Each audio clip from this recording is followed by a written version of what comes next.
Pandemiak gure bizitzetako esparru guztiei eragin die, baita gure arteko harremanei ere. Lehentasuna birusaren transmisioa etetea denez eta aldi berean sexu harremanen onura eztabaida ezina izaki, agintariek hainbat neurri proposatu dizkigute bi kontingentzia hauek uztartzeko. Alde batetik, gomendio nagusi bezala eta lehen asmo horri begiratuzkero, abstinentzia totala da gomendagarriena. Salbuespena masturbazioa litzateke. Kontuan izan, birusa gainera airetik zabaltzen dela eta fluidoen bitartez ez dela kutsakorra. Hortaz, sexu harremanak izateko asmorik baduzu, saiestu muxuak. Mingaina beste leku batzuetan erabil dezakezu. Horretaz gain, maskarilla zure sexu jardueran barne hartzeak morboa areagotu lezake. Honek ere kutsatzea ekidingo luke, zure bikotekideak kutsatuta egoteko arriskoa balu. Kasu horretan, gure gomendioa da EPI ekipoa erabiltzea, hankartean zulotxo bat eginez. Gogoratu birusa ez dela fluidoen bitartez kutsatzen. Kutsatuta zaudela jakinezkero, ez izan sexurik. Hortxe duzu zibersexua zure fantasia guztiak askatzeko modua izan daiteke eta. Ligatzeko aplikazio batean bazabiltza, ez da okurritu ere ez ezagun batekin geratzea. Mesfidantza da kasu honetan zeure burua babesteko modurik onena. Azkenik zeure bikotekidearekin itxita bazaude, nahi adina sexua izan dezakezue. Tasu. Hori jakina zuen harremanaren araberakoa da, baina hori ez da momentuz agintarien kontua. Ikus ezagun nola erabaki zen hau guztia. Tira, sexua zitzein behar dugu. Aizue, ni presidente nahi zenean iruditzen zait hau ez dela lekua proposa hortaz hitz egiteko. Akaso sagardotei baten? Ez jode, pandemiaren testu inguruaz ari naiz. Bai, noski? Herritarren sexu jarduera kontrolatzen ezinbestekoa da horrelako larrialdi garai batean. Kezkagarria delako, nola dabilen jendia txortan, alo loko larrutan. Honek dirudi Sodoma eta Gomera. Sodoma eta Gomorrieta, zanaiko duzu. Bai, tira, horrek berdin du.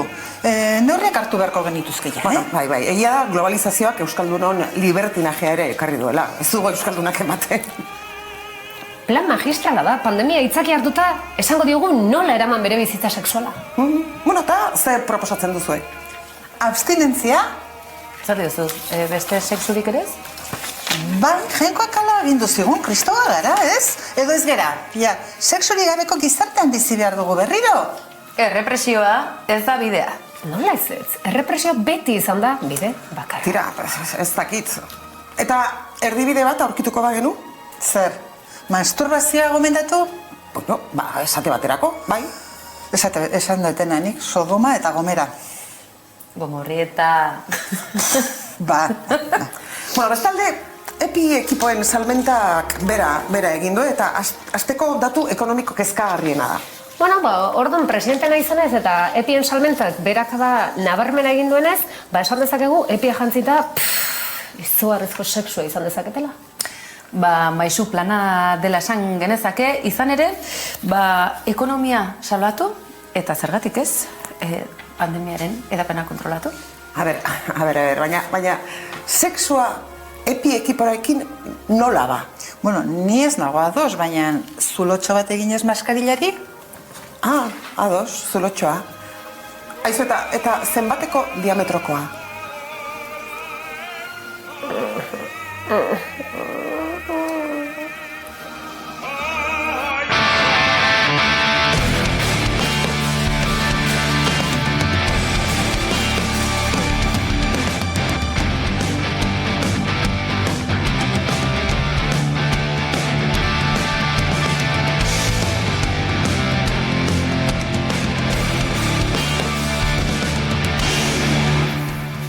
Aupa zuek eta aupa herri berri!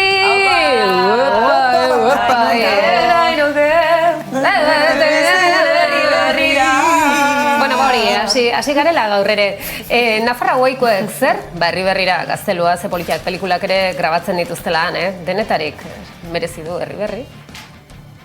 Herri berri, Nafarroa garaiko erdialde hegoaldeko udalerri bat da. Bertan, herri berriko gaztelua ikusteko aukera izango dugu. 13. eta 14. mende bitartean eraikitako eraikin hau, Carlos Noblearen erregalditik aurrera Nafarroako Erresumako gortearen egoitza izan zen.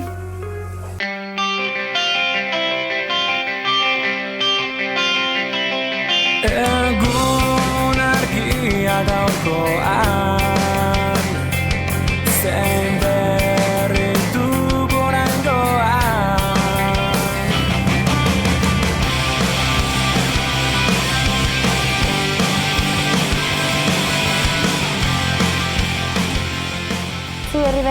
jaio. Bai. Eta bizi? Jaio eta bizi. Eta lan egin? Eta lan egin Tafaian, ondoko herrian.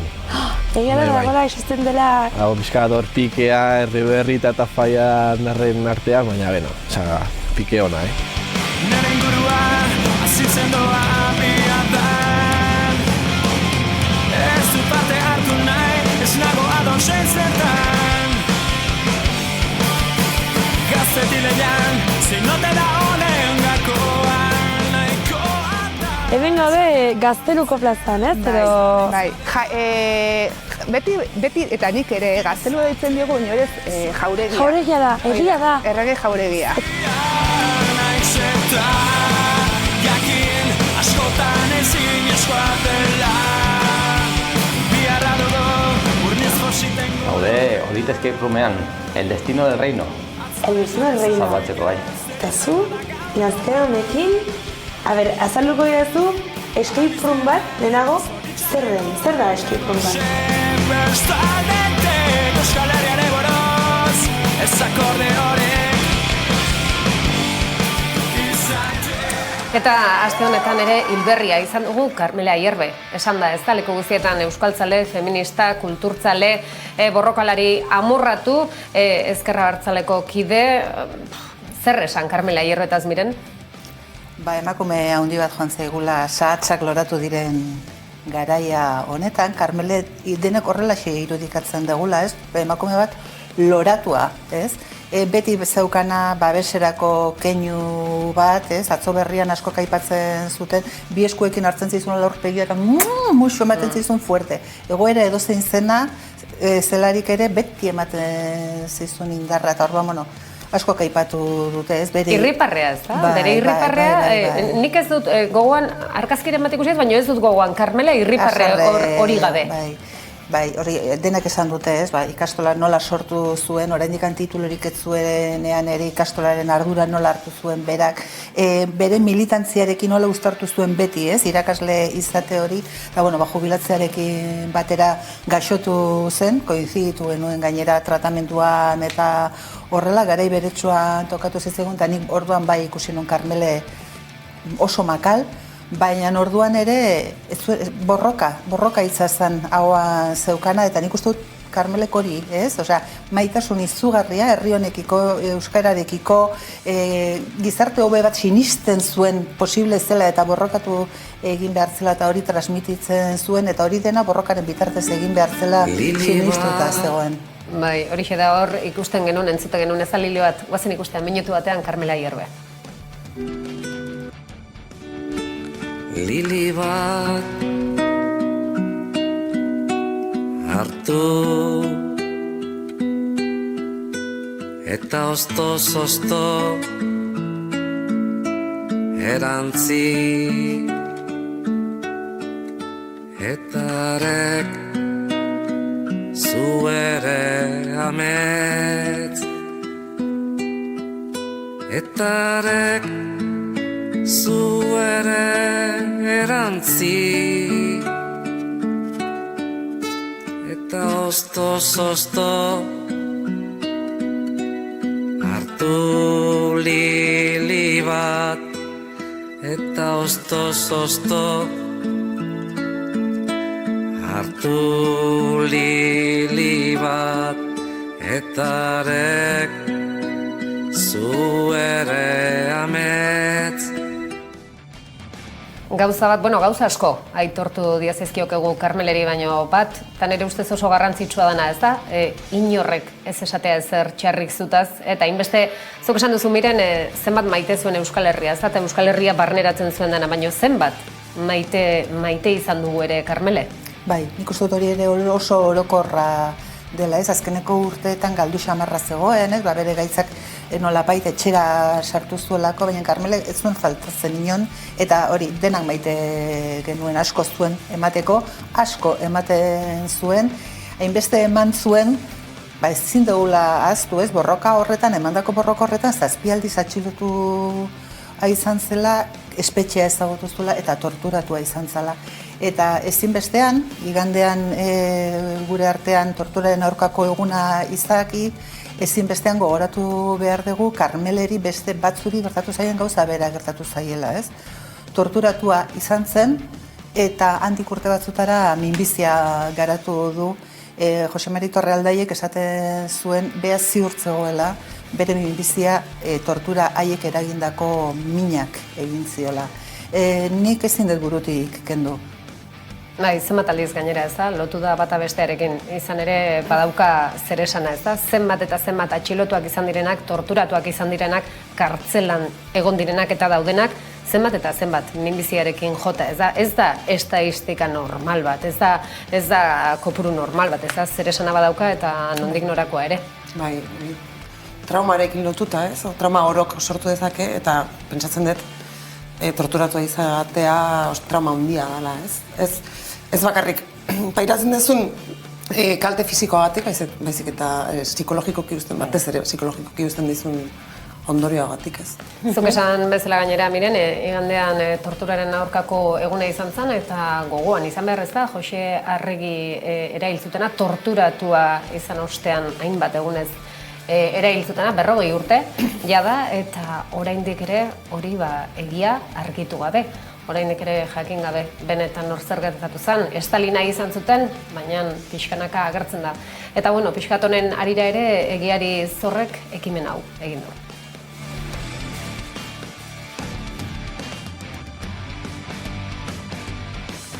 Euskal Elkarte Autonomoak badu legedi bat 2016an edo zehatzen hasi zirena, eta non behintzet, hainbeste urte eta gero, onartzen den tortura gertatu den zerbait izan dela. Hau da, tortura era sistematikoan eta estatu estrategia bati jarraitzen ziona eta impunitate oso egin dena, hori egia dela hori gertatu dela, zeren urte askotan ukazio bat izan da. Baina badaude beste bide batzuk oraindik urratzeko daudenak eta oso zaila direnak, zeren berzio ofiziala izan da ukazioa, ez da urte askotan.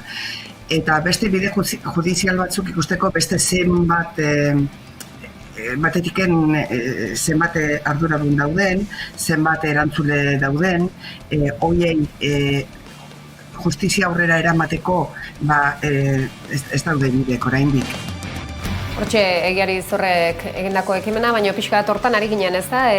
Irudiak ikusi ditugu torturaren inguruan, ea aukera daukagun berriro ikusteko? Bai, horre ikusi denezaken, dagoeneko 40 urte bete direla, Jose Arregiren heriotzatik, eta oraindik orain egiari zor ekimenak aipatzen zuen bezalaxe, ez da?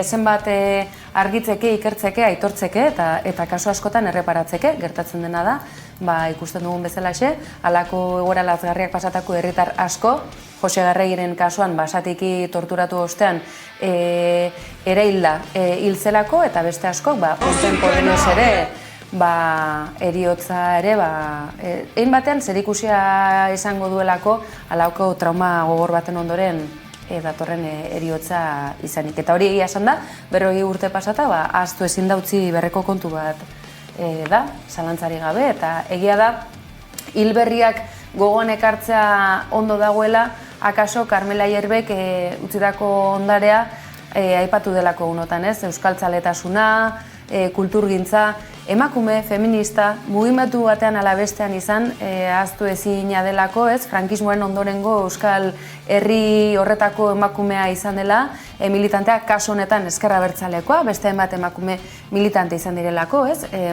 Sigla ezberdinekin, baina oro har abertzale eta euskaltzale, ezta? Eta kaso beste batzuk historia liburuetan toki gehiago izango dute, egia da, torturaren urte hurren edo gogorapen hitzorduarekin oso lerratuta etorri dela ere Karmela Ierberen heriotza, baina horretaz haratago Euskal Emakumeon historia hori ere berreskuratzeko arrazoi bat gehiago, ezta? Beste arrazoi bat gehiago horixe da, Karmela Agurreta hori esaten den bezala. Eta orain jarraituz traumetaz ari gera hitz egiten, eta beste trauma bat edo beste erabaki bat entzun dugu egun hauetan, izan ere izadi, badakizue 3 urteko neskatoa, ama ez, eta orain aita ere barkamena ez omen du eskatu, eta berriz ere kartzelara, eta 3 urteko alaba, berriz ere, holaxe.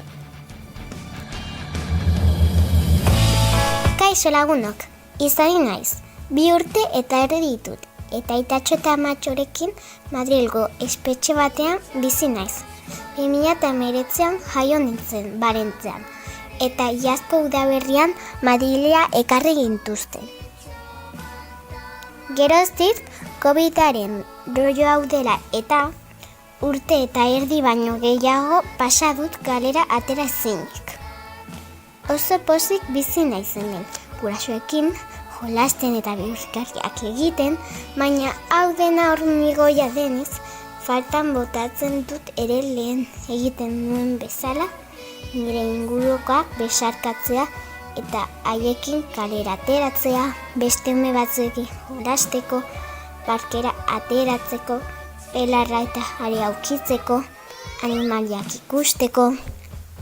Gainera, iazko martxotik egon naizen eskalera zen atera, ezin izan ditut nire lengutxina batzuk eta nire birra mama oraindik ezagutu.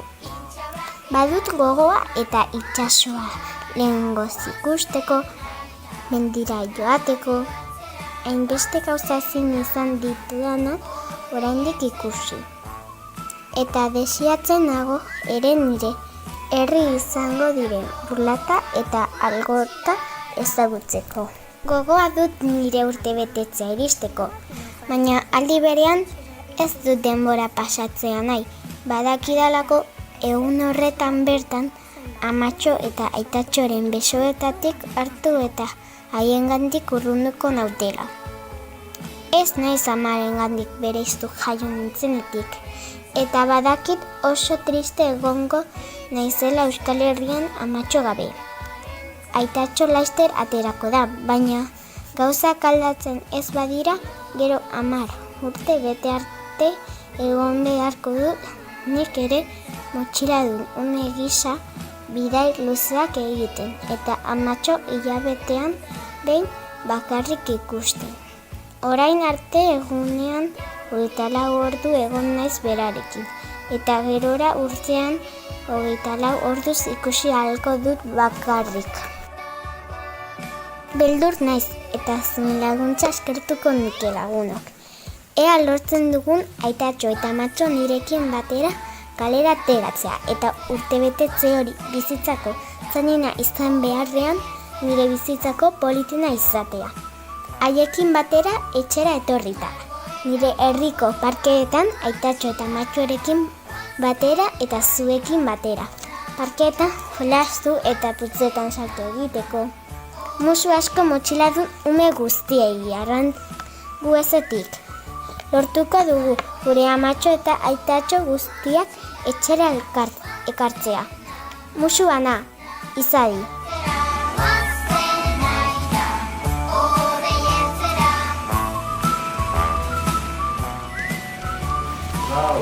Eskerrak umeek erakusten digutela adorea zer dan, beti ere irriparre bat hauan kontakizunetan, eta eskerrak. Beraiek badutela atrebentzi hori eta maitasun hori, baina egia esan da ikusten dugunean Iñigo Gutierrezen kasuan, ez da? Izadiren aitaren kasuan espetxe zuzendaritzak bai kalera atera daitekela, baina batean zina azaltzen da, takatan zina azaltzen da, audientzi nazionala, beste behin, neskak, harrigarria eza? Audientzi nazionala, eta harrek esaten du. Baina ni baino asko zebeto azalduko dizu analizian Maider Galardik.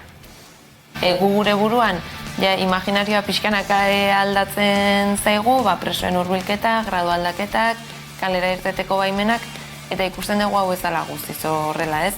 Horrek nik uste ala beharrez eragina duela oraindik ere kartzela barruan dagoen jendearengan, segurazki ondorio emozional eta psikologiko nahiko, kolokan jartze zaituela. Kaso espezifiko honetan gainera, gogoratu behar gara, badagola aur bat, 3 urtekoa, ez dago nahitua bere gurasoengandik bere izita egoteko, bereziki amarengandik, amak espetxean jarraitzen du zabailan, eta nola azaldu aur horri, aita kanpoan egondan denbora hontan, ezakite 3 aste edo denbora eskaz hontan berriro itzuli behar dula ez. Hemendik urte batzutara konturatuko gara benetan gatazkaren ondorioek duten alderdi emozional eta psikologiko guztiaz eta landu beharko da. Nik uste ala beharrez.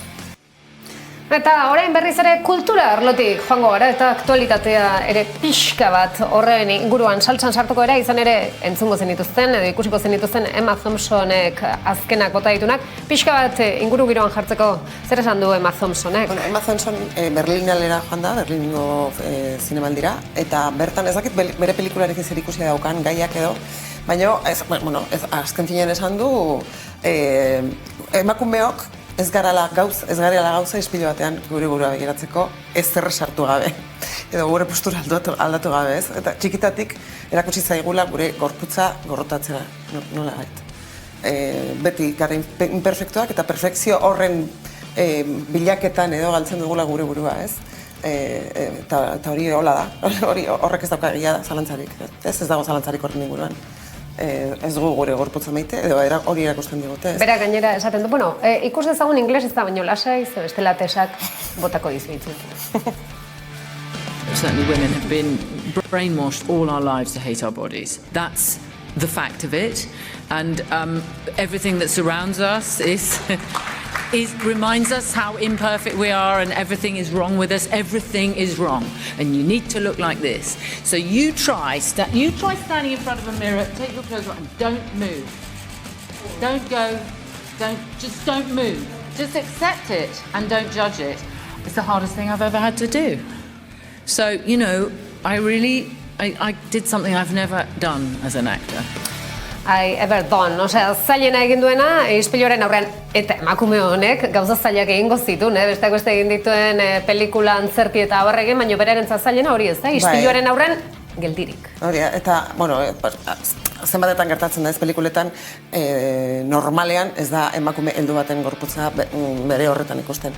Bueno, igual argiteriak eta lagundu dezake, pixkat, baina normalean ez da ikusten gorputz bat, bere horretan, bere gordintasun osoan, ez? Ematen du gauza itxusia dela, eta berak aipatzen du hori ere, en fin, noiz baita aldatuko da. Edo, emakumeok, zine egiten dugunean, berbe da, aldatu dezakego baita ere hori, ez? Masiboki egiten dugunean, eta argi dago jendeak onartuko duela, guk egileok ere onartzen dugunean. Arrazoi handia eta borobila, baina bueno, emakumeen sortzailetaz ari garela Emma Thompson handia ekarri dugu orain oholtzara, ez da? Baina baditugu Euskal Herrian hainbat eta hainbat, besteak beste Alaiart emakume taldea Oiartzunen, begira, ze gauza politia egin duten labaderuan edo, bueno, ikusi.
labaderuan handi jazelako, eta ez benun nahi gehatzea. Eo, horatzen baldin bazazte, baitare, dikinetek esuskatzea gehiago. Bai, bakatzeko. Yo creo que soy princesa, o sea, es que... de explicar al ordenador,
A ver, erakutsi zu?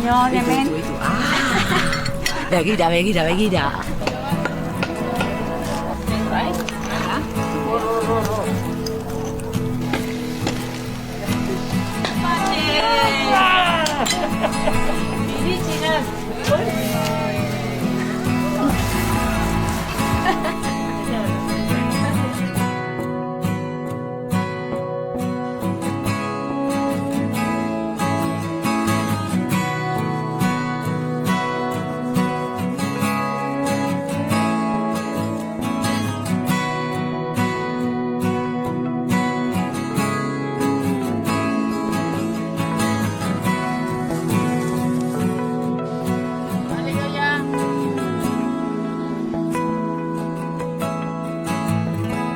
Oraindik ere entzun liteke, orduko ahotsen hotsa. Oraindik ere usain liteke, esku izoztuen hotza. Oraindik ere bizi liteke, emakumeen morrontza. Naiz arropari gabe estutzen, dugun goigoian mototxa. Memoria puska bat izan bedi, mosaiko puska bakoitza. Berandu baina jaso dezaten, merezi zuten aitortza. Merezi zuten aitortza ikusten dugu ezta, hilik zegoen leku bat nola berpiztu duten behon dizuela Laiarteko emakumeiz lan bikaina. Baina orain, Oiartzunetikan uztaritzea. Zergatik udalbiltzak hor egindulako ekimen bat.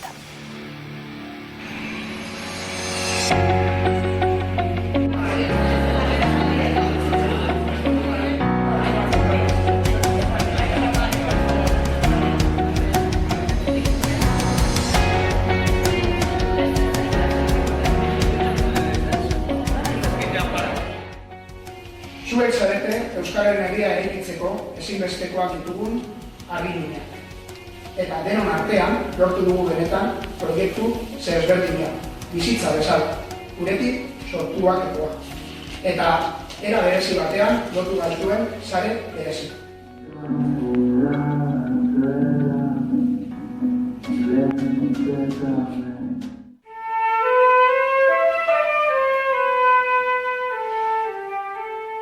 Horrelakoak nahi gatuzte, beldurtia eta berdina, laino azpiko, bino gu ez da gero, Sortzailetik sortzailera udalbiltzak geuretik sortuak eginekoa, Euskal Herriko hainbat herritan izango ditugun film laburrak, antzerkiak eta beste 100 kontu. Baina zer da geuretik sortua?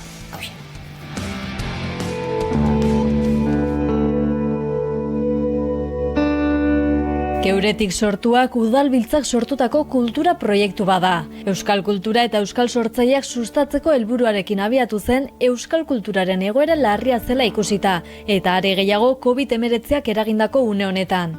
Proiektu honetan 3 modalidade, 3 atal nolabait lantzen dira, bata da literatura, bestea da antzerkia eta bestea da zinemagintza, film laburrak egitearena. Hasieran artistentzako beka deialdia atera zuten. Bertan izena eman zuten 73 artisten artetik 26 izen izan dira hautatuak. Horietako bat Maitane Perez sortzailea da. Nik proiektu bat aurkeztu nuen bertan eta aukeratua izan zen. Orduan aukeratua izate horrek suposatzen zuen 3 asteko egonaldia egitea haiek egokitutako herri batetan. Eta bertan aurkitutakoarekin edo bertan, deskubritutakoarekin, horrekin artelan bat edo sorkuntza prozesu bat garatzea. Perezen kasuan literaturan hautatua izan da. Nire helburua eleberri labur bat idaztea izan da. Eta egokitutako herria Amasa Bilabona izan da, orduan bertan egon nintzen 3 astez bizitzen. Sakon gainera, eta jasotako gauza guzti horiekin eleberri labur bat idatzi dut leku bat omen zuen izena duena. Eta parte hartzen duten beste hainbat herrietan, beste hainbeste herrietan, 26 herrietan landu eta sortu dira gaur hemen aurkeztu ditugun proiektu guztiabek edo sorkuntza lan guztiabek. Egonaldi horien ondoren 5 antzerki lan, beste 5 film labur eta 2 liburutan bildu diren 16 literatura pieza sortu dira orotara. Maitane Perez oso eskertuta agertu da proiektu honek eman dion aukeraz.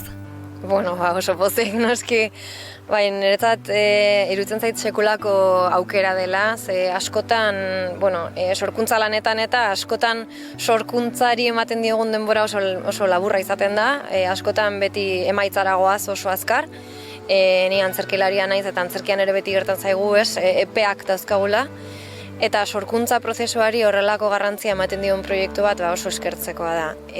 Gainera, euskaraz sorkuntza zerotik egin alizateko aukera eta horretarako inguruak babestea, laguntzea, bultzatzea oso baliagarria eta oso berezia izan da niretzat, eta ni oso eskertuta nago.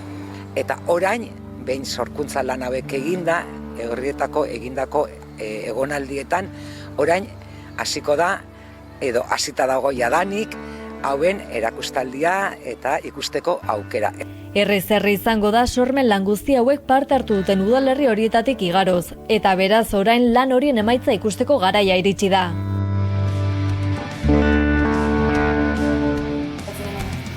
Eta hauxe ikusigunak geuretik sortuak. Beti esaten dugu berdina Euskal Herrian sortzaile ugari dagoelako eta udalbiltzak bidea irikizuelako, askori eta askori ezin dutenei bidea irikitzeko. Eta orain beste herri batetara goaz, hor barruan dagoen, baina Arabara, askotan esan dizuegu. Araban bakizu 11 dagoela, ezta? 11 gaude, Araban. Eta noski, orain Araban gaudenez, Amurriora jo dugu, izan ere Amurrion Euskal Zinemaren astea. Datorren astean, hilaren 21ean, Euskal Zinemaren astearen 38. edizioa itzuliko da Gasteiza. Vital Fundazioak antolatutako zikloan, 2021ean ekoitzitako film onenak eskainiko dituzte 6 egunez, pandemiaren aurreko formatua berreskuratuz. Goya sarietan hainbat izendapen eta 3 sari jaso dituen Maixabel filmaz gain, tartean, Nora, Ilargi guztiak, El radioaficionado eta Érase una vez en Euskadi filmak ikusgai izango dira. Horiekin batera, Euskal Herrian ekoitzitako Kinka, Azaletik azalera eta La Colcha y la Madre film laburrak proiektatuko dituzte, besteak beste. Saioak 7:30 hasiko dira egunero Vital Fundazioa kulturunean. Saio bakoitzean, film luze eta labur bana proiektatuko dituzte eta amaieran solasaldi bat egingo da egileekin eta protagonistekin. Abonamenduak eta sarrerak dagoeneko salgai daude Vital Fundazioaren webgunean eta Kordoietxean 15 eta 4 euroren truke urrenez urren. Gainera, lehiatilan erosi ahal izango dira, proiekzioa hasi baino orduete lehenago beti ere guztiak aurretik saldu ez badira. Eta hoxe, Amurriotik kultura eta kultura gehiago, eta beti ez dugu kultura zitzengo, ez da? Ez, baditu gauza gehiago, eta horretarako Ekil Doktorea.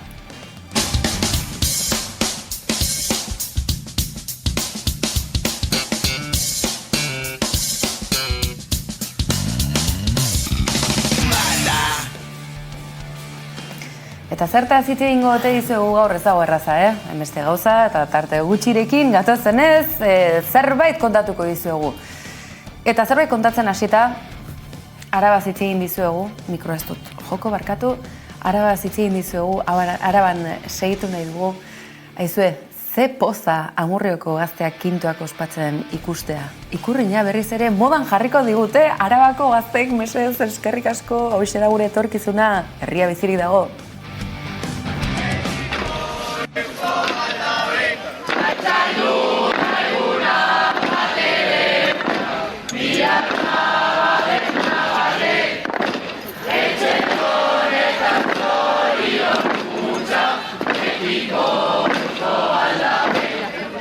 Badakigu antzinean joaten zirela mirira eta orduan egiten zurten agur moduan festa bat.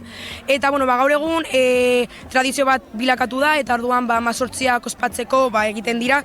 Hasiera batean egiten zuten mutilak, baina gaur egun baita ere neskak ospatzen ditugu kintoak. Eta azken finean hartzen dugu poz handiz eta alden neurrian gaur egun. Azken finean 18ak ospatzeko eta baita zure adineko lagunekin, adineko pertsonekin egoteko une bakarra izango da zure bizitzan.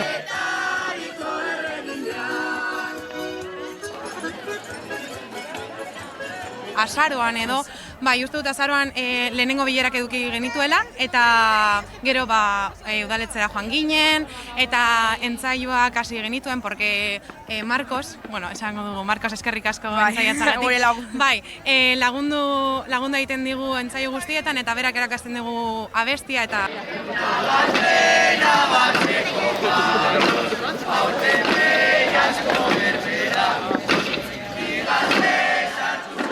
Lauko festa beti egiten da lau egunean, Santageda bespera delako.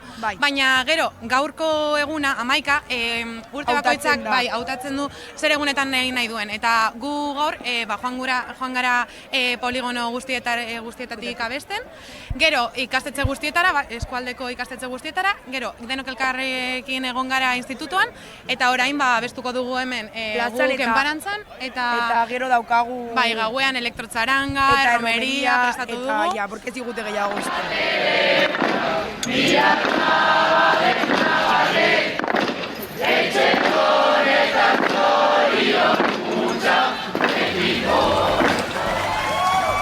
Ikusi duzu ezta, ze estiloa daramaten gainera, etorkizuna, zehar lerro ezberdinetan gainera. Akaso Santo Tomas egunerako idea batzuk hartzeko garaia ez ote da, lurrazpirainoko gona hoiekin ere nora otegoaz. Baina, generotatik aratago, gonaren tamainaz ari naiz. Ez norkeraban barduen gona hori. Araban gabiltzala. Ai, Araba, aizue, ikusi duzu Trebinun ze maitza honak izan dituen boxek? Ez dutela ia parte hartu. Trebinuan aztuta daukagula eta uste baino espabilatuagoak direla.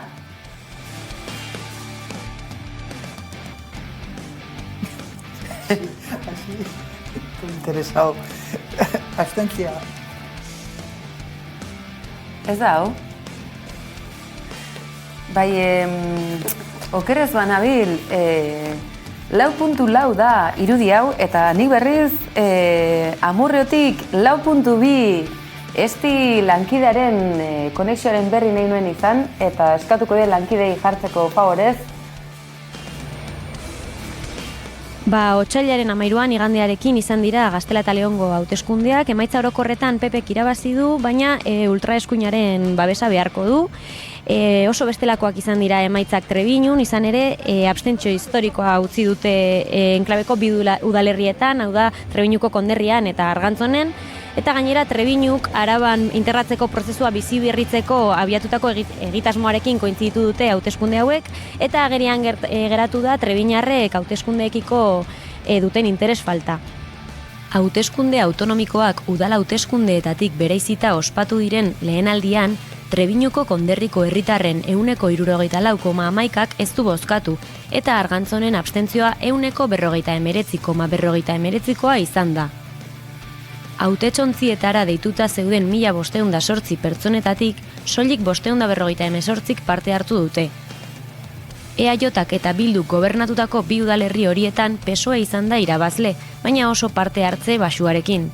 Izan ere, herritarren 40% baino gutxiago joan da bozkatzera. PP izan da bigarren alderdi bozkatuena eta Podemosek beherakada nabarmena izan du. Haren atzean, Vox, Espainia Baziada, Ciudadanos eta beste hautagaitza txikiak geratu dira.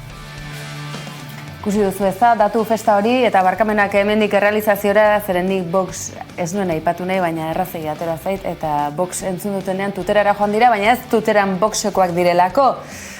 Baizik eta pikareska, Espainia, pikareska, Tutera, ze pasada Tutera, niru dia hortxe dukuzue. Eta gainera, Diario de Patxarrak publikatutako albiste, hau izaten da bakizu, informazio, erderaz izaten da, informazio beraz, hoxe. Eta hemen ze pasaden, Alderdi Popularrak eta Voxek nolako ikamika bat izan dute. Eta ikamikaren jatorria, besteak beste, omenaldia bazutela, baina omenaldi honetan badago detaile bat aintzat hartzekoa, hor lore sorta bat zegoen, lore sorta igual ez da jalduko, baina googleatu, eta hor ikusiko duzu, lore sorta ordu batzuk aurretik Alderdi Popularrarena zela, eta ordu batzuk pasata, ara, eta batean xingola aldaketa, eta xingola Voxena zen. Tira, eta lore sorta honen nora esan genezake immatrikulazioaren ondoren, hauek azkar ikasten dute, Voxi buruz nahi dizugu itzin, eta guazen kongresura, Madrilgo kongresura. Zeren, aste honetan, Vox eta Alderdi Popularrak jaso dituzte alako bizaska, eta bizaska hauek ekarri nahi izan dizkizuegu gazteleraz dira. Eta ez dugu tarterik izan azpititulatzeko behar bezala, baina interesgarriak dira, besteak beste ultraeskuinaren jopuntuan dauden bi kolektiboren ahotsa entzun dugulako. Batetik, hasteko eta behin, askotan esaten dute koloreak eta klaseak dutela zerikusia, beltza aberats batekin ez liratekela sartuko, baina sosa gutxi duen eta paper gutxiago duen beltzekin bai, hauxe, beren erantzuna kongresuan bertan. Pretenden que suspendamos los visados porque hay una invasión de personas inmigrantes. Oigan, les repito, primero, no hay personas ilegales. Segundo, no hay una invasión. Tercero, lo único que se puede convertir en ilegal es su partido, por sus bulos en las redes sociales, sus comentarios llenos de odio, altamente peligroso para la convivencia, por sus comentarios xenófobos, racistas, antifeministas. Vox es lo único que debería o tendría que estar. Eta alaxe, amorroaren ematen digu, esan ezin den edo aipatu beharrez den horren, azkenan aipatu beharra dagoela. Hortxe daude, eta ultraeskuina badator borborka, bereziki Ego Euskal Herriari dagokionean, ez ahaztu, Ipar Euskal Herriari dagokionean, Errepublikan ere tradizio arriskutsuak ere badaudela eta horiek ere auspotzen badabiltzala. Argi, Europa ere zen horabidetan joango den ikusi besterik ez, Ameriketan, Estatu Batuetan eta Estatu Batuetatik hegoalderago ere, ze puntutaraino iritsi daitezken memeak eta gezurretan aritzeko politikagintza honen ondorioak ere noraino, aizue, bortxaketak ere, beltzek egiten omen dituzte, beltzak edo kasi beltzak, baina hauek ere paperi gabekoak aizue, hala izango ote da, beraz, arriskuan bizi gara, gure kolore berberekoak ez direnak inguruan daudelako, ez dakit nola ikusten duzuen. Nik beste hitz batzu jarriko nizkioke, eta hau ere, entzun dugu aste honetan. Hablado de agresiones sexuales y ha vinculado origen y ha dicho que los migrantes cometen más agresiones sexuales. ¿Se ha olvidado usted de la manada de los Sanfermines, de la manada de Sabadell o de las 211 agresiones en grupo desde 2016? ¿Sabe qué tienen en común todas estas agresiones en grupo, señor Contreras? Que son cometidas por hombres. Hombres. Argiago esango dugu, itzuliko dugu ezta? Bai, erasoak gizonezkoek burututakoak direla eta hori dela benetan ardatz nagusia bizi dugun sistema heteropatriarkal kapitalista horren baitan. Holaxe, bauaz denbora honezkero jan egin dudala, barkatu, aio.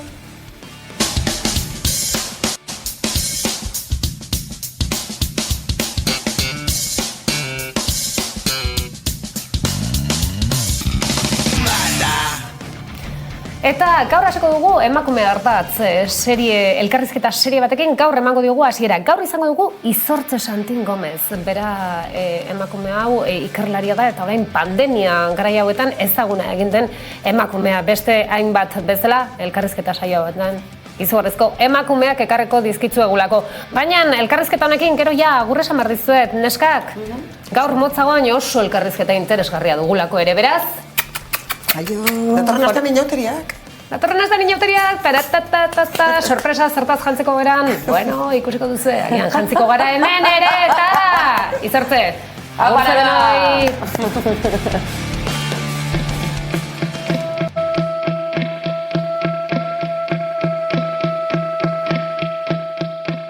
Ez da ez, edo neure gorputzan neure erabakia bezalako afitxak ere ikusi ditugu, pandemia garai honetan, polarizazioa, krispazioa, sare sozialetan asko antzeman da, eta kasu agerikoa izan da zientzialarekiko jarrera, eta emakume zientzialariekiko jarrera bereziki, ez, Ana Galarragaren kasuan, eta zuzer horrek zure iritziaren man duzu eta publikoki plazaratu gainera.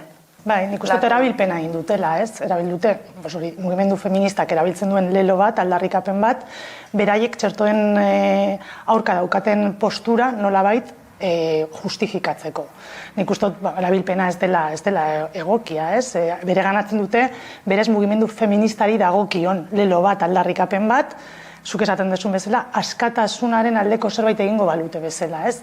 Eta nik uste askatasuna ez dela beraiek esate duten hain zuzen, ere ez? Askatasuna da, nire ustetan, onura kolektiborako egiten diren jarduerak. Eta beraiek kontrakoa, beraiek begiratzen dute onura individuala, ez? Eta orduan horrelako aldarrikapenak bere ganatzea onura individuala edo askatasun individuala aldarrikatzeko niretzako ez da bat ere egokia. Eta Anarekin gertatu zana aurretiaz dator.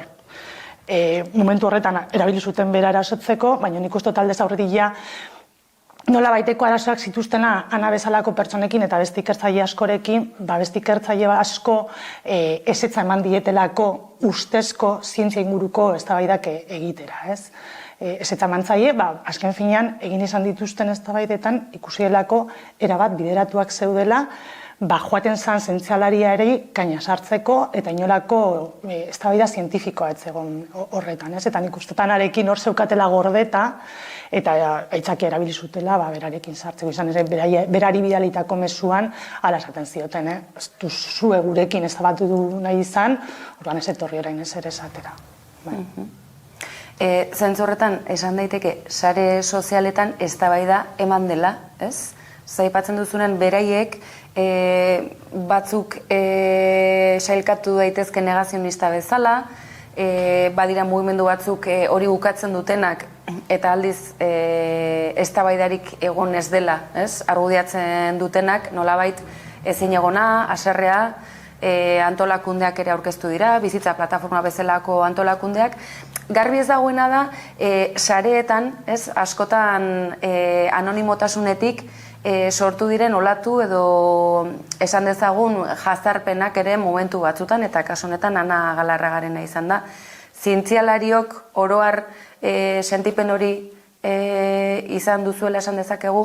Nik uste baietz, niri pertsonalki ez naute erasotu, ez? Baina egia da nik irakurri ditu dela zenbait artikulo, ikusi ditu zenbait adierazpen, askotan anonimoa dienak, hain zuzen ere Twitterren bitartez gertatzen dielako, zeinetan esaten digute, gu bertsio ofizialaren defendatzailea garela, ez ikertzaileak bertsio ofizialaren defendatzailea garela, eta farmazeutikek ordaintzen gaituztela horrelako adierazpenak egiteko, ez? Eta niretzako hori eraso bada, naiz eta nire pertsona den kontrakoa ez izan, ikertzaileen kontrakoa izanik, ez? Ez dut ulertzen daukaten posizioa, ikertzaileok beti izan dugu pandemiaren inguruan hitz egin dugunean, gu evidentzia zientifikoetan oinarritzen ginela, gure adierazpenak egiterako orduan.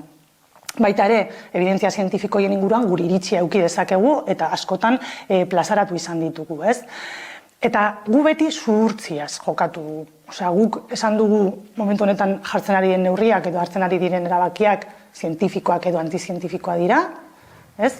Eta baina eta guztiz ere bete esan dugu. Orain datu hauek ditugu, baina hemendik eta hilabete batzutera, igual beste datu batzu ditugu eta iritsi salatu behar dugu. Nik uste dut bizitza bezalako mugimenduetan eta inguruan dauden negazionisten multsoiek daukatela arazo bat, eta da oso tajanteak direla esaten dutenarekin. Beraiek ez dute zalantzarik. Txertoak txarra dira eta txertoak txarra dira. Punto. Eta ez dut inolako evidentzia zientifika edo argumentu, zientzian oinarritutako argumenturik ematen. Hala da eta punto. Eta hori da nerik eskatzen didana. Norbaitek hain modu tajantean zerbait esaten duenean, zerbait teorian gauz arlo askotan ez ezaguna dana, Ze 2 urte daramatzagu pandemia, baina oraindik ere birusaren inguruko informazio asko ezaguna da, Neri zalantzetan jartzen dit, zenolako helburuak dituzten pertsona horiek, Eta benetan kezkagarria iruditzen zaidala. Askotan ere desinformazioarekin asko jolasten dute, hartzen dute berri bat, desitxuratzen dute, hartzen dute interesatzen zaien informazioa, eta hori WhatsApp taldeetan edo sare sozialetan sartzen dute jendea desinformatzeko. Eta niretzako hori benetan larria dela. Deigarria da zergatik ez den egin batean behintzat kezka edo behar larriago antzeman erantzunari dagokionean sistema publikoa ahultzen ari dela, agerian geratzen ari den garaiotan. Zergatik gertatzen ari da polarizazio hau? Baduzu eritzirik edo behintzat garaiotan ikusitakoarekin ondoriorik ateratzeko moduan ikuste duzu zure? Betu ez daukat horren erantzuna. Nik uste dut gertatzen dena mota honetako mugimenduekin, negazionisten mugimendua, antitxertoen mugimenduakin, batez ere gure agintariek eduki duten jarrera, haien erantzuna eta haien jarrera ausputu duela. Gertatu izan da gure agintarien aldetik hartu diren erabakiak ez direla azaldu behar ziren bezala. Askotan gainera hartutako erabakiak antizientifikoak ziren edo ez zeuden evidentzia zientifikotan oinarriturik. Orduan jende askok ez zuen ulertzen zer gertatzen ari izan. Jende askok ez zuen ulertzen zergatik adibidez esaten diguten orain musukoak aldetik eraman behar dugun, edo zergatik puntu batetik aurrera txertatuta gaudenak sartu gaitezken taberna batera ala ez. Ez zeudelako evidentzia zientifikoak erabaki horiek benetan argumentatzeko. Eta horrek egin duena da indartu mugimendu negazionistak.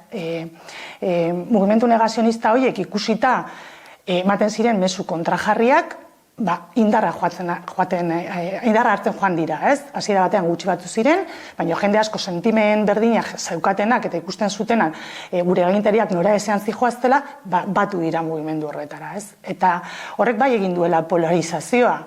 Polarizazioa egin du, segia da negazionismoaren inguruan edo antitxertoen mugimenduan oso radikalak diela. Eta gainera radikala dira eta ez dute eztabaidarako gaitasunik. Beraiek uste dute beraien egia borobia dela. Ez dagoela matizerik beraiek esaten dituzten mezuetan.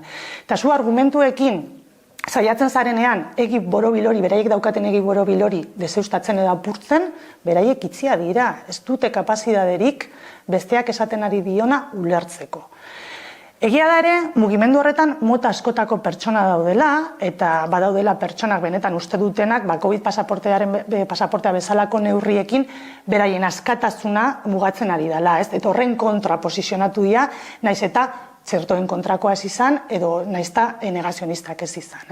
Orduan hori ere, analizia egiterakoan, ikusi behar dugu ere, beraien artean oso talde heterogeneoa dela, eta hori ere kontutan izan behar dugu. Ze egia da, ikuspegi zientifikotik gauzak azaldu eta jakinarazi eta ikertu beharko liraken bezalaxe, egia da, ziurtagiri eta derrigorrezkotasun hori plano politikora zuzenan dijoan auzia badela, eta Euskal Herrian gainera administrazio festa ere badaukagu, beraz, errealitate oso ezberdinak elkarrekin nahasita bizi izan direla, eta derrigortasunak nolabaiteko ezin egona eragin duela akaso ez bizitza bezalako plataformaren deialdietan, baina kalean galdeketak egiterakoan kazetariok egia da eritzian iztasun handiarekin topo egin dugula, naiz eta gero ez posizionatu publikoki arrastoa utziko du honek.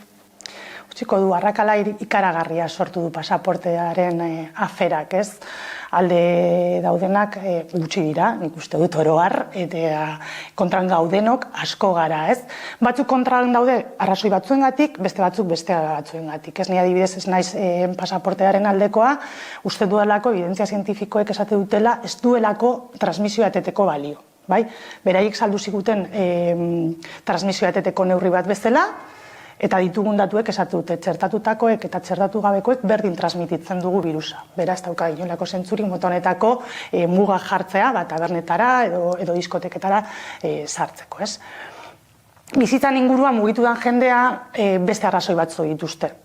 Ez dute begiratzen eraginkortasuna transmisioan, baizik eta beraiek uste dute beraien askatasuna nolabait limitatzen duela, ez? Eta hemen igual zerbait polemikoa esango dut, ez? Eta nik uste dut onura orokorraz ari garenean, jende guztiari ongi etorriko zaion zerbait eta ari garenean, batzutan ere askatasun individuala mugatu daiteke. Onura kolektiboa lortzen baldin bada, eta hori da nire iritzia. Hau da, pasaportea benetan eraginkorra izango balitz transmisioak egiteko, seguruenik ni alde egongo nitzateke. Ez dudalako uste oinarrizko eskubiderik urratzen duenik. Esan nahi dut, taberna batera pote bat hartzera, ez da oinarrizko eskubide bat. Oinarrizko eskubidea da osasungintza izatea, hezkuntza izatea, segitzi izatea, baina pote bat hartzea ez da oinarrizko eskubide bat, ez?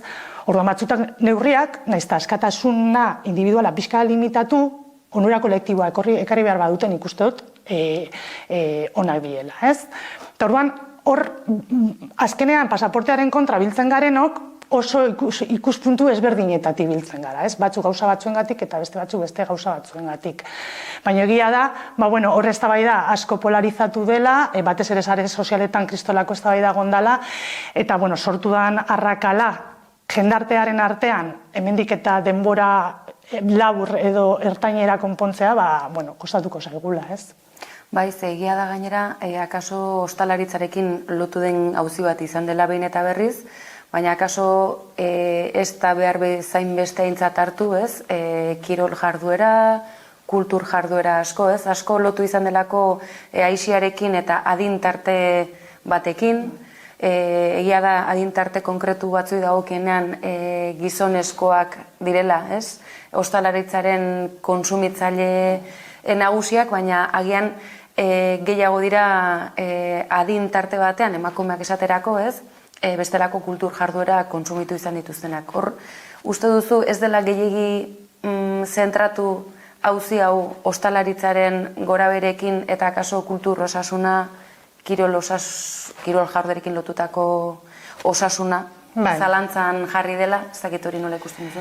Bai, nik adibidez, kasu horretan oso kritikoa izan naiz, pasaportea esarri izan ere, nahi baldin bazen nahi igerilekura joan, edo kirolagin polikerologi batean ere, o baita ere antzoki batera joatea ere esarri izan dalako, ez? Ni beti izan dut, pasaportea ez da eraginkorra transmisioak egiteko. Nahi baldin badugu jarduera guzti hauek, kultur jarduerak, kirol jarduerak eta modu osasungarrian egin, hau da, barruan gaudenon infekziorako arriskua txikituz, egin behar dana aireztapena bermatu. Gero eta evidentzia gehiago ditugu esaten digutenak leku itzietan transmisioa handiagoa dela, batez ere gaizki aireztatutako lekuetan, eta orduan hori pasaporteak ez du konponduko, baina bestelako neurri batzuk bai konponduko dutela hori. Eta zeintzu dira neurri horiek, aire kalitatea bermatuko dituzten estrategiak. Aurrekoan entzuten nion Ana Galarraga berari, esaten zuen, badaude zientzialari batzuk esaten ari diguten aia, aire kalitatearen irautza egin behar dela. Zer esan nahi du horrek, orain dela urte asko, ur kalitatearen iraultza eman zan, ura edaten zan zikina zegona eta zenbait gaixotasun garatzen genituen. Momentu batetik aurrera ikusi zan ura garbiak izan behar zituztela eta ura garbetzeko estrategia diseinatu gintzeren eta horrei esker gaur egun daukagu edangarria dan ura, ez? Bairearekin berdina gertatu behar du. Momentu honetan badakigu COVID-19 bezalako gaixotasunak ekidin ditzazkegula nola aire kalitatea bermatuz. Orduan, aireztapen sistema mekanikoak esarri behar dira leku publiko guztietan aire kalitate hori bermatzeko, eskolak, antzokiak, lantegiak. Eta modu horretan ez dugu bakarrik COVID-19aren transmisioak egituko, arnaz aparatuarekin dauden, erlazionatua dauden beste gaixotasun asko ekidin alko ditugu. Eta hemendik eta urte batzutara, beste pandemia bat eukitzen badugu, beste arnaz virus batekin, prestatuak egongo gara, hain zuzen ere, virus horreri aurre egiteko, ez? Nik uste dut hor dagoela gakoa, eta nik uste dut momentu honetan osasun administrazioak horretan jarri beharko luketela indarra. Aipatzen duzun horretatik tiraka, gaur hemen esate baterako badugu, ez? Aireztapen sistema horri esker musuk hori gabe egin genezake elkarrezketa hau, aipatu duzu, ez? Neurri horrek ze abantaila ekar ditzaken, zergatik ez da indarrean jarri? Aipatu dituzu, lantokiak, azpiegitura ezberdinak, garraio publikoa. Zergatik denbora bat pasa da, zergatik ez dau abian jarri sikiera, ez? Beitu, pandemia hasi zanean, oraindik ez genekoan argi virusaren transmisioa nolakoa esan, ez? Ordu momentu hortan, esan dezagun aitzakia geneukala mota honetako neurriak ez jartzeko. Baina 2 urte eta gero, dakigunean virusaren transmisioa aresolen bitartekoa dala, eta leku gaizkiari estatuetan transmisiorako probabilitate handia dagoela, nik ez dut ulertzen nolatan, oraindik ere, ez diren horren aldeko neurria jarri. Zergatia, ez dakit, nik suposatzen dut, azken finean hor, aurrekontu bat egon behar duela, ez? Azkenean, eraikin baten aireztapen oso aldatzea edo aireztapen berri bat jartzea dirua kostatzen duelako, ez? Eta momentu honetan, suposatu nahi dut, gure agintarien prioridadea edo lehentasuna, ez dala momentu honetan hortan dirua gastatzea beste leku batzutara bideratzen dituztelako. Horra, momentu honetan ditugun evidentzien arabera, nik uste dut izan beharko litzateke lehenengo lehentasuna. Aireztapena bermatzea leku itxietan. Zergatik ez egiten ez den, ez daukat erantzuna, baina seguruenik izango da, hain zuzen ere inbertsioa handia behar duelako, ez? Gestio politikoarekin zerikusia duelako azken batean. Zentzu horretan, euskal komunitate zientifikoa garaiotan errez identifikatu beharko genukeena, ez, herritarrok. Iruditzen zaizu behar bezala gorpuztuta akaso bai, baina ez dela irudikatu aintzat hartu ote da?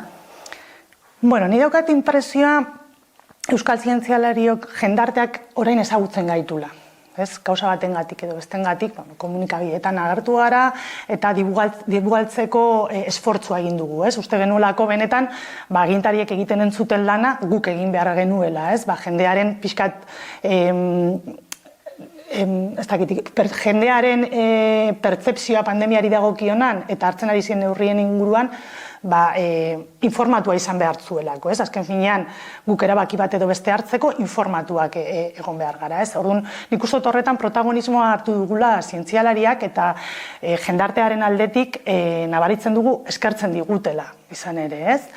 Baina egia da, pandemiaren kudeaketan ikertzaileon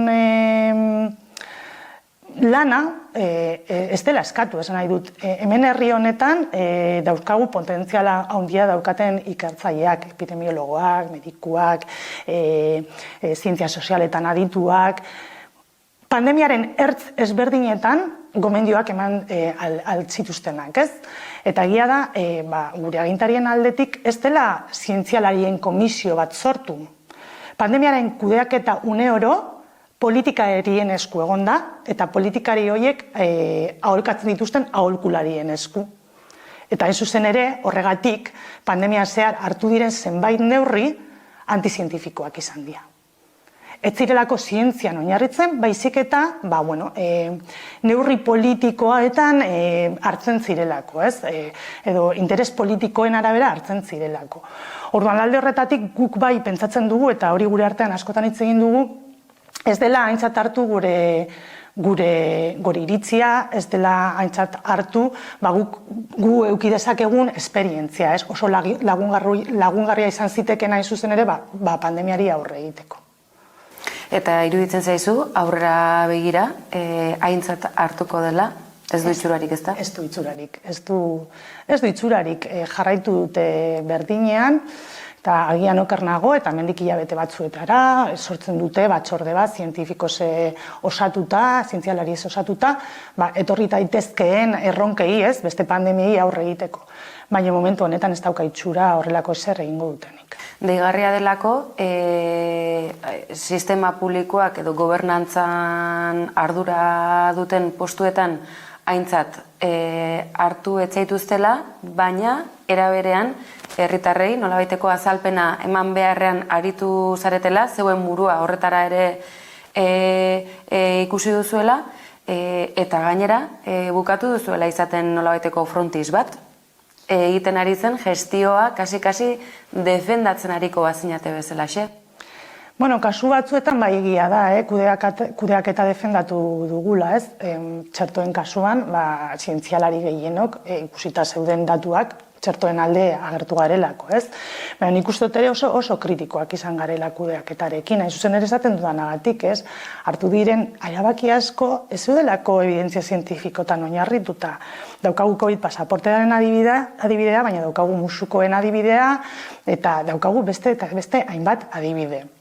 Eta gainera niretzako larriena da, gainera erabakiak hartzerako orduan ez direla behar bezala salpenak eman. Ez da gardentasunekin jokatu, bai?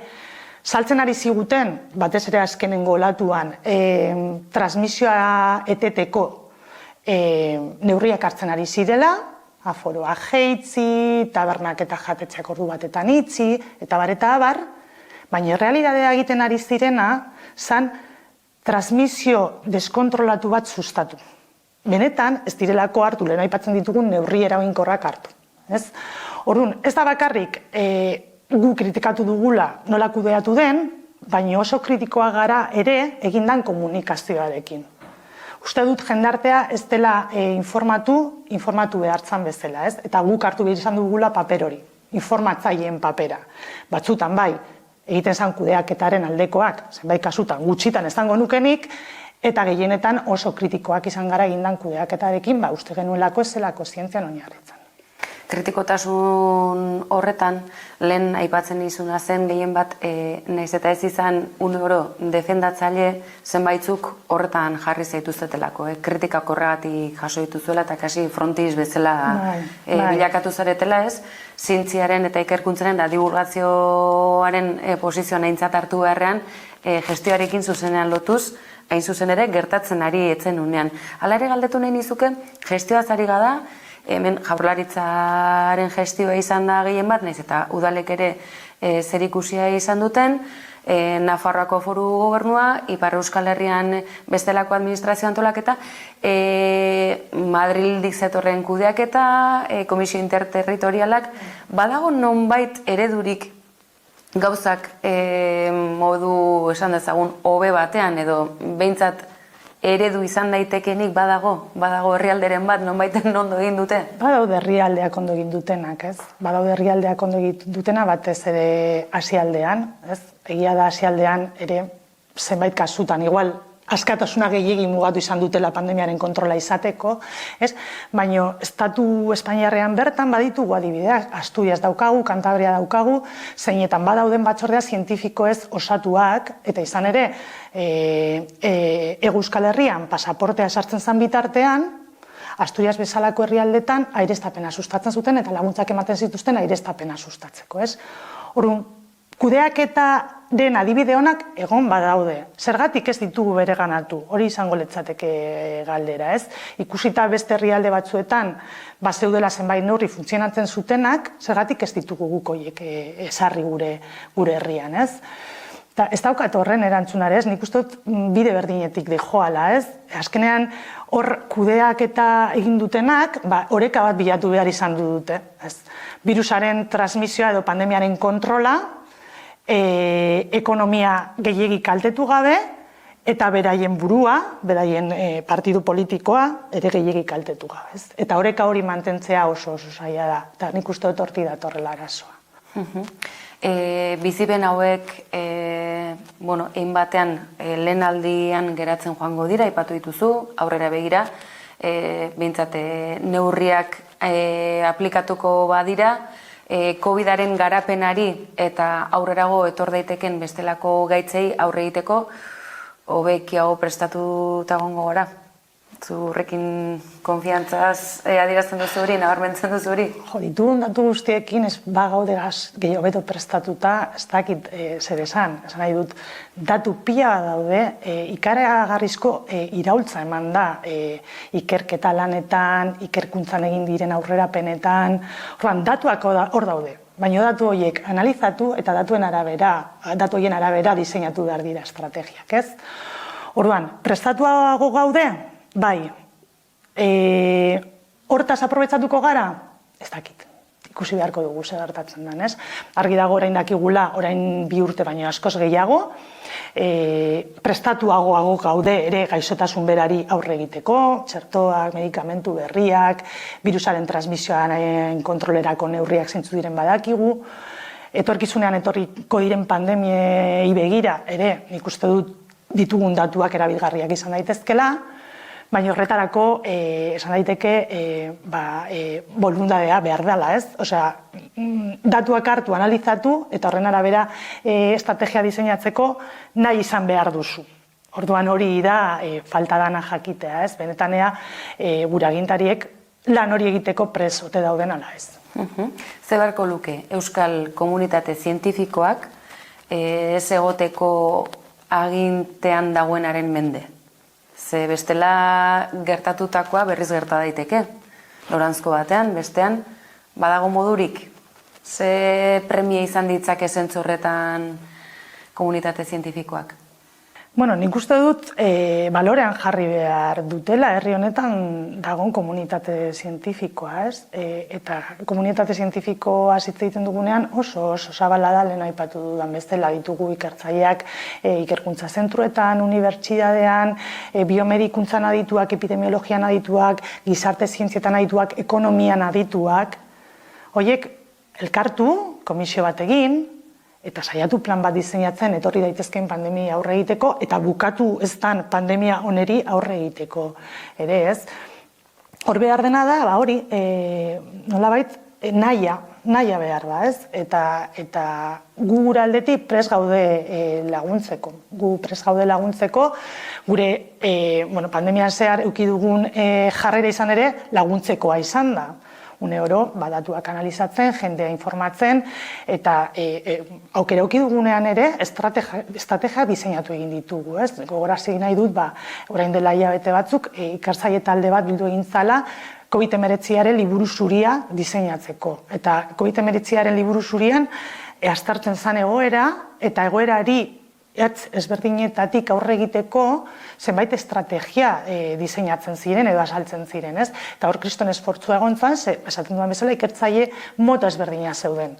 Ezin dugu ahaztu hau ez dela pandemia bat, endemia bat dela, osasunean kristolako eragina eduki duena, baina beste zenbait arloetan ere kristolako eragina izan duena. Ekonomikoan, osasun emozionalean, hezkuntzan, euskararen erabilpenean, adibidez hain euskaldunak ez diren herrietan, umeak denbora asko egon direlako eskolara joan gabe eta euskararekiko daukaten atxikimendua nolabait galdu egin dutelako, ez? Eta liburu horretan hori dana begiratzen zen.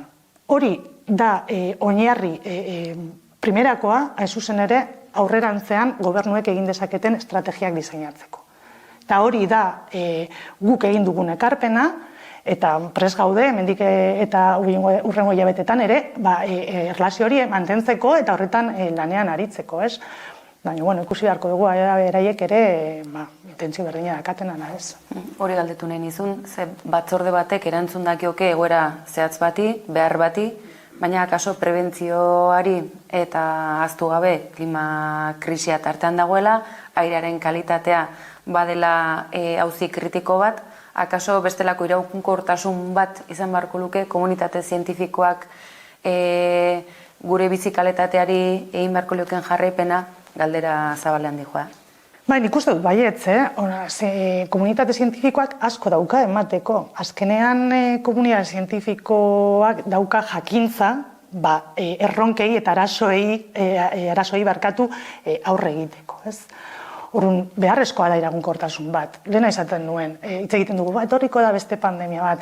Seguruenik etorriko da beste pandemia bat, izan ere ekologian adituek esaten digute ekosistemak izorratzen ari ditugunez, mota honetako zoonoziak, hau da, virusa animalietatik pertsonetara pasatzea, gehiagotan gertatuko direla. 5-10 urtetik behin horrelako pandemia bat bizi dezakegula, ez? Hori jakinda, ekologian adituek esan digutelako, ez? Guazen neurriak hartzera, etorriko diren pandemia horiei eta beste zenbait erronkei aurre egiteko, ez?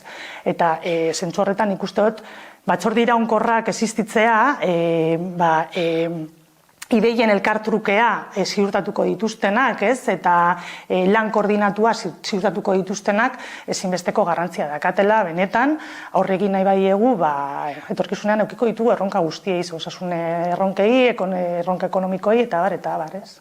Nola ikusten duzu horrekin lotuta, etxalden auzia bolo-bolo dabil, aipatu duzu, ez? Azken batean animalietatik erator daitezken gaitzak edo behintzat aurrera begira oso aintzat hartzeko auziak izango direla, berriz ere joko politikoa tartean sartu da bete bertean, baina zientziaren ikuspuntutik nola ikusten duzu auzi hau? Benetan mehatxu bat izan daiteke, ahaztu gabe Euskal Herrian badugula aintzat hartzeko makroesplotaziorik eta gainera hirigunea handietatik oso gertu, ez? Iruñaren kasuan esate baterako, edo? Bai, ni ez naiz horretan aditua, ez? Baina zorionez zerbait irakurri izan dut, ez? Eta realitatea da, makroetxalde hauek kristolako eragina daukatela aldaketa klimatikoan, ez? Eta ingurunea daukaten, ingurunea kutsatzeko gaitasun handia dakatela, ez? Zein da arazoa? Hori sustatu dela. Hori sustatu egin da politiken bitartez, ez? Eta azken finean, behar dugun haragi kontsumoari aurre egiteko. Eta nik entzun ditut baserritarrak esaten zutenak. Gaur egun nahi badugu haragia ekoiztu modu jasangarrian, lehenengo gauza egin behar dena da haragiaren kontsumoa limitatu. Hau da, gu geuk ere nolabait ardura bat daukagu, ez? Ze nahi baldin badugu haragiaren ekoizpena jasangarria izan, gu geuk ere gure jarrera aldatu beharko genuke. Orduan, arazoa ez da zenolako esplotazioa sortzen diren, baizik eta zenolako kontsumoa daukagun eta zenolako esplotazioak behar ditugun kontsumo horreri aurre egiteko. Orduan, seguruenik, konponbidea etorriko da guk ere gure kontsumo jarrerak aldatuz. Hori izango litzateke gakoa, zuzen ere. Zentzu horretan ikusten da beharrak hainbat ditugula, erronkak ez direla nola nahikoak, datozen belaunaldientzako, ez? Bizi kalitatea bakarrik ez, biabilidade kontuak ere tartan daudelako, ez da? Bizi aukerak jokoan izango direlako laster, badirudi urrunean egon daitezken gauziak direla, baina oso gertu daude. Iruditzen zaizu, behar bezala sustatzen dela zientziaren parte izatea, zientzia konsumitzea, divulgazioa, medikuntza ere tartean sartuta noski, mediku gehiago behar ditugu, etorkizunari begira, belaunaldi berriei eskaintzen zaizki behar bezalako aukerak motibatzen ditugu, datozen belaunaldiak ikerlari izatera, mediku, nola ikusten duzu kontua? Zorionez nik uste divulgazioan arloan asko betu dugula.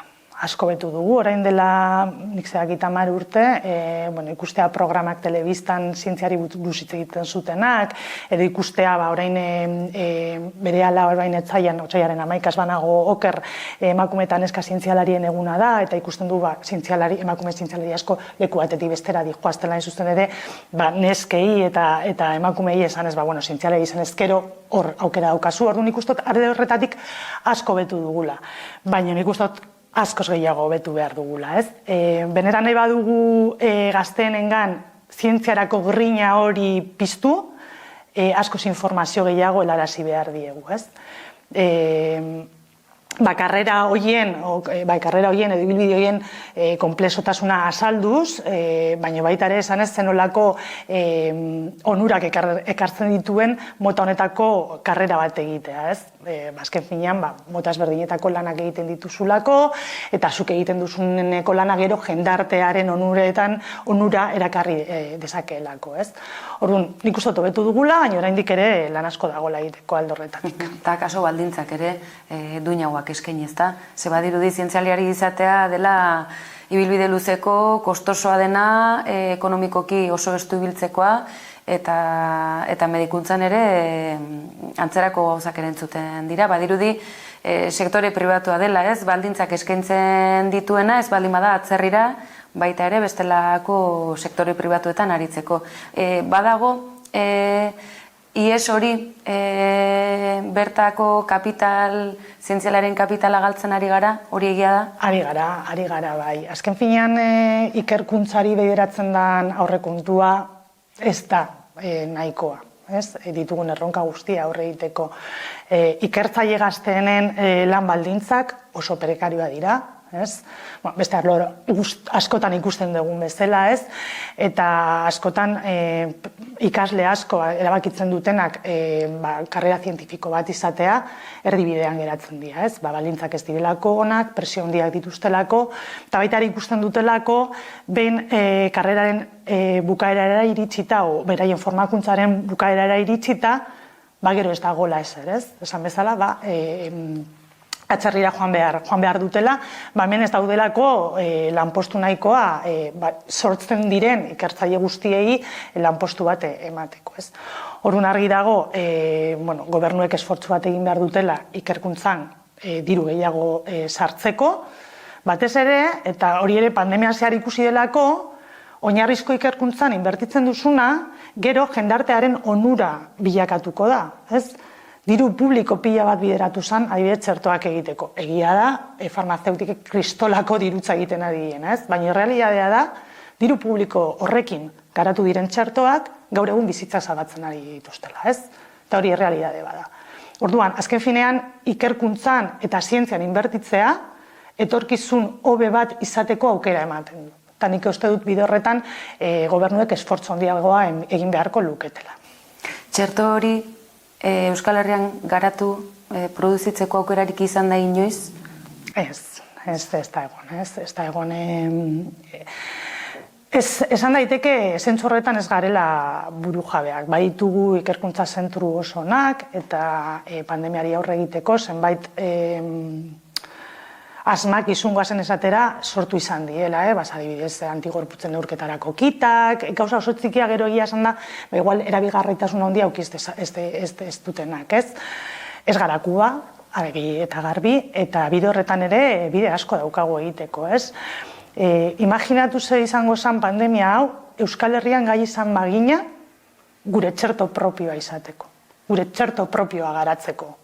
Nahiko dirua inbertituko balitz, zuzen ere motorretako ikerkuntza egiteko, ikerkuntza zentru honak izateko, ikertzaile honak izateko lan baldintza honekin, gure txerto propioa eukiko genuke, ez genuke arazorik izango behar duen guztiei emateko, gogoratzen dezuta hasieran arazoak egon zirela, txerto gutxi izten zirela, ez dakizer eta ez dakizen bat, Orduan, bide horretatik pausuak eman behar ditugu, buru jabeak izateko, beste arlo guztietan bezala, arlo zientifikoan nahiko aurrerapen egin ahal izateko, baina guk hemen bertan ditugun baliabideak erabilita, edo baliabide gehiago jarrita, hain zuzen ere hori egin ahal izateko. Aipatu duzukua, blokeo ekonomikoa dute, muturreko baldintzetan eta hala eta guztiz ere mundu mailan medikuak ere misioetan bidaltzeko gaitasuna garatu dute, esan genezake ez dela baliabide falta, borondatea baizik, Euskal Herrian ez edukitzeko halako buru jabetza, bai egoerei aurre egiteko, larrialdei aurre egiteko eta ikertzeko. Bai, azken finean, baliabideak beste zerbaitetan jartzen dielako eta beste esfortzua beste zerbaitetara bideratzen delako. Nik uste dut Kubaren kasua ikaragarria dela, zuk esan bezala medikoak formatzen dituzte pila bat eta kanpora bidaltzen dute behar dituzten herrialdetan, baina txertoarekin egin dutena izan da ikaragarria. Beraiek dituzten baliabideak erabilita, giza baliabideak eta baita ere baliabide teknikoak gai izan dira txerto bat garatzeko, txerto bat ez, 5 txerto garatzeko, eta momentu honetan populazioaren gehiengoa txertatuta dago 3 dosiekin, bere garatutako txertoaren 3 dosiekin. Eta are gehiago esango dut, orain hasi gara hemen hitz egiten umeen txertaketaz, hemen ari gara txertatzen 5 urtetik baino nagusiagoa diren umeak, Kuban 2 urtetik aurrera ja txertoa jasotzen ari dira. Horretan ere, gainera, pioneroak izan dira Ze 2 urtetik gorako umeak bakarrik kuban txertatzen ari dira. Beraiek txerto pediatrikoa garatzeko gaitasuna izan dutelako, ez. Orduan, egia esan da, beraiek egindakoa ikaragarria iruditzen zait, eta nik uste dut hori izan behar duela gure helburua, ez? Kuba bezalako herrialde bat, hain txikia izanik, daukan blokeoa izanik, egiten dutena egiteko gai izan beharko genuke hemen Euskal Herrian ere ez. Hori izan behar du gure helburu estrategikoa esango nuke. Edo nola ere, bertan ia da, pedagogikoki, gizartean ere oso sustraituta den balio batzuen baitan, ez? Formatzen direla eta horretan garapen eman bakoitzak bere lanbidean, bere ikerketa lerroan, baina azken batean ez nolabaiteko proiektu batekin konpromisoa izan da. Euskal Herrira etorrita, zientzialarien beharra badugu, emakume zientzialarien beharra badugu, zer mezu luzatuko zenioke, oraindik ere ikasketa prozesuan, erabakiak hartzeko atarian dagoenari, edota bere burua ere akademikoki berziklatu nahi duenari, profesionalki akaso bide berriak urratu nahi dituenari, zientziaren esparrutik, ikerketatik, zer mezu laraziko zenuke. Eta bereziki, emakume ize badirudi, emakumeok egia da, industrian oroar bagabiltzala pixkanaka geure tokia egiten, baina oraindik asko dago egiteko, eta zientziaren kontrako baldintza hauek are gehiago gutxitu dezakete. Ze mezu izango zen zurea? Bueno, egia da, ez dala erreza, karrera zientifiko bat izatea ez da erreza, gero eta errezagoa egiten ari zaigu, gure aurretik egon diren emakume zientzialariak bide egin digutelako, eta orain gauden emakume zientzialariak ere bide egiten saiatzen garelako, ez? Beti zientzia gizonen esparrua izan du da, izan ere, emakume zientzialarien lana inbizibilizatu egin dalako, ez? Eta, bueno, gu geuk eskolak ematen ditugunean, askota badaude zenbait aurkikuntza, gizonena dela esan dela, emakume bat egonda atzean, ez? Asmakizun horren atzean, ez? Eta saiatzen ari gara horreri buelta ematen, ez? Emakume guzti horiek historian zehar lan horiek egin dituztenak bizibilizatzen, ez? Nik uste dut oso garrantzitsua dela emakume gaztentzako erreferenteak izatea.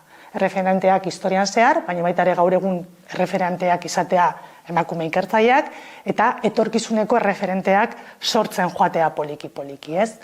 Ez da erreza, oraindik ere muga askorekin aurkitzen gara, ez? Eta zientzian beste arlo askotan bezala, 2 pertsona daudenean emakume gizona curriculum berdinarekin, gizona hartzeko joera egoten da, emakumeari lotutak egon daitezkeen zenbait arazo, agotxoen artean, kontratatu behar zaitun pertsonaren ikuspuntutik arazoak egon daitezkelako, ez? Emakumeak azkenean, umeak ukiditzazkegulako, eta abar, ez? Eta hori errealidade bada, eta ni neuk bizi izan du ditut horrelako egoerak, ez? Joatea elkarrizketa batera, postok bat egitera atzerrian, eta galdetzea, baina mutil laguna daukazu, baina semeak eukina dituzu, zehasola du horrek, ez? Zer ikusia dauka horrek, nire karrera profesionalarekin, ez? Baina horiek oraindik ere ikusten ditugu, industrian, ikusten ditugu zientzian, eta ikusten dugu oroar beste arlo askotan, ez? Orduan, errealitatea da, zaila dela, karrera zientifiko bat izatea askotan sufritu egin behar da, ez bakarrik gizonezkoek esan dezagun oraindik ere hegemonia daukatelako arlo horretan, baina baita ere lehen aipatu dugun izan bezala, lan baldintzak askotan onak ez dielako, ez? Eta iristeko egonkortasun batera asko sufritu egin behar delako, ez? Baina nik animatuko nituzke emakumeak nahi dutenak karrera zientifikoa egin, izan ere egitera, bai? Nik uste badala garaia emakumeak ahaldundu eta nahi duguna egiteko gai izatea, ez? Orduan, nik animatzen dituzte egitera, ze azken finean karrera zientifikoa dauka gauza bat oso nadela, ez? Kontutan izanik arazo guzti horiek atzean utzita, karrera zientifikoan beti gauza ezberdinak egite dituzu. Denbora guztia biziklatzen ari zara, zure jakintza biziklatu behar duzu, eta hori oso aberazgarria da, ez? Eta nik uste dut pena merezi duela. Sare sozialak izan dira, garai bereziotan inoiz baina presentzia gehiago akaso izan dutenak, hor emakume zientzialari batzuk gehiago ezagutu zaituztegu, Ana Galarraga bera aipatu duzu lehen, baina bukatzeko, Euskal Emakume Zientzialariak nortzuk zarete, ze ziur naiz, elkarrizketa hau entzunda ere, asko izango direla, ez? Badakigu kirolari ezagunak gizonezkoa gehien bat nortzuk diren, emakume kirolari batzuk gero eta, ezagutzen ditugu batzuk, baina emakume zientzialariak Euskal Herrian erreferentzia batzuk, eredu izan dituzunak, aipatuneko zenituzkenak badituzu? Baditut batzuk, ez? Baina badakizu gertatzen da, nahiago dut izenak ez izatea, segero gertatuko zaidan izango da beste batzuk astuko ditudala eta orduan gaizki geratuko naizela, ez? Baina emakume zientzialariak Euskal Herrian daude asko, eta ona gainera. Eta arlo guztietan esaten duan bezala, bai, nik ezagutzen ditut igual biomedikuntzarekin erlazionatua daudena batez ere, ez? Baina gizarte ikerketetan ere oso ikertzaile onak ditugu emakumeak direnak, ingenieritzan ere adituak ditugun emakume osona ditugu, orduan hor potentziala egon badago, bai? Ez ditut esenak esango, esan bezala gero batzuk astuko ditudalako, baina nik uste dut gainera gero eta ikusgarriak egiten ari garela, ez? Pandemia honek hain zuzen ere mandigulako aukera hori, zerbait ona eduki behar zuen, ez? Emakume zientzialariak lehenengo lerrora pasatzeko, eta baita ere, pandemia honetan zehar gertatu dena komentatu ahal izateko, ez? Eta nik uste dut hori oso positiboki baloratu egin behar dela.